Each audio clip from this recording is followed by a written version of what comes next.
Hey everybody, this is Carla, and I am back with another encouraging word. This word's a little bit different than my normal words. I didn't do my devotional early this morning, and it's because the Lord was taking His time giving me a word today. And this is going to be part of my testimony, but it's called God Never Loses a Battle. The Lord will fight for you, Exodus 14:14, the Lord will fight for you, but you must keep silent and remain calm, holding your peace, being still and being quiet.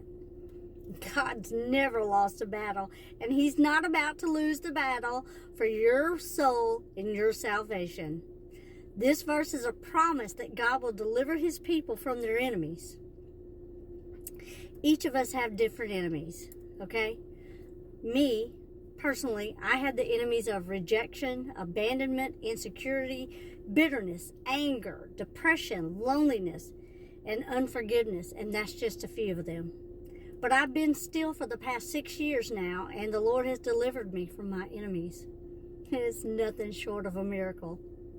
When I think about my life before I allowed God into my heart, man, I was just a miserable human being. I hated myself and I hated everybody around me.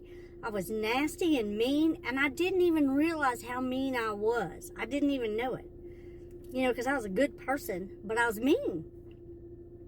So I began a journey while I was in jail for 15 months, and it carried on for the next 4.5 years after I got out of jail at a place called Teen Challenge. While I was in jail, I read my Bible day and night. I couldn't stop reading my Bible. And I began a prayer life of intercession for others. I prayed for myself some, but I mostly prayed for others. I remember in the dorm, I would go down row by row of each bunk bed and pray for each person in there. And some of them I knew what was going on, and some of them I didn't. But the Lord knew everything they needed, okay? While I was at Teen Challenge, I had counseling and was taught how to not only forgive myself, but also to forgive those who had harmed me or traumatized me. It was overwhelming and daunting at times, but God was there holding my hand until I got all the way to the freedom that He promised me. You see, when we come to the end of ourselves and our human efforts have been exhausted, when we feel like giving up, and maybe you even feel like dying. I did. The Lord Himself steps into our life if we let Him.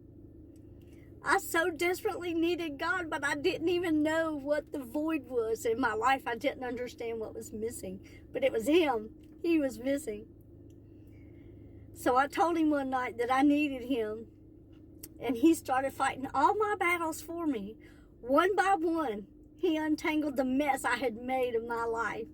I humbled myself before the Lord. I put my faith, hope, and trust in Him. And He did exactly what Psalm 34:6 says. I cried out to the Lord, and He heard me, bringing His miraculous deliverance when I needed it most. And now my life has turned into a message for His glory. Look, I'm not telling you all this to brag about myself, because I didn't do any of this. But I want to give God all the glory for what He's done in my life, because He can and will do the same for anyone else who needs healing.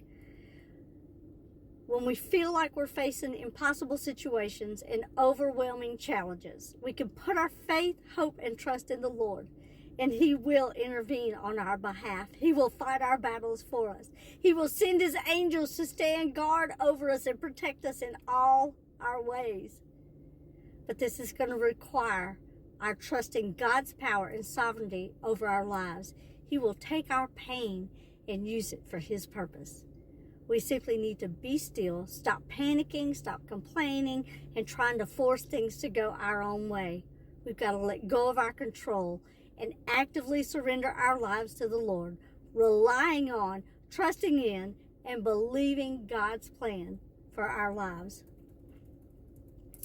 Now, 6 years later, I'm no longer a hurt person hurting other people, but now I'm healed and whole, And I'm trying to let others know they can have the same freedom that I now have. But it's going to require that you be still and allow God to fight for you. You're going to need to surrender your life to His plan. And when you do, the sky's the limit for how, when, and where He will begin to use you. You have no idea what He can do in and through you. Only God knows His plan for your life. But if you will only trust in Him, He will order your steps, and you'll have the best life that He has planned for you. God has never lost a battle, and He's not about to start now. Look, my life was a complete mess. It was a complete mess, and if I can figure out how to attach my before picture on here, I will. I don't know how to do that, but I'm going to try to find out. If you saw or knew who I was before, and you see and know who I am now, it's a miracle that I'm even alive, much less that I am telling others about the Lord and what He can do in their lives. And all I can do is tell you about what I've been through and how He was there for me. He is so faithful. Oh my goodness. I would not be here today if it were not for Him. I have done nothing but be obedient and faithful to Him. I have trusted Him and allowed Him to move in my life. And now I'm here, a living, breathing, speaking testimony of His goodness. So I want to encourage someone today. I don't know where you are in your life. I don't know what you've got going on. I don't even know who this video is reaching. But I know it reaches who it needs to, because God is in control of the algorithms. He knows who needs to hear this message. This is a message of healing and deliverance, because God is fighting your battles for you. So today and every day, be encouraged. Bless others. Hold on to hope. Don't give up on God. He never gave up on you. Believe in God's promises and trust in the Lord always.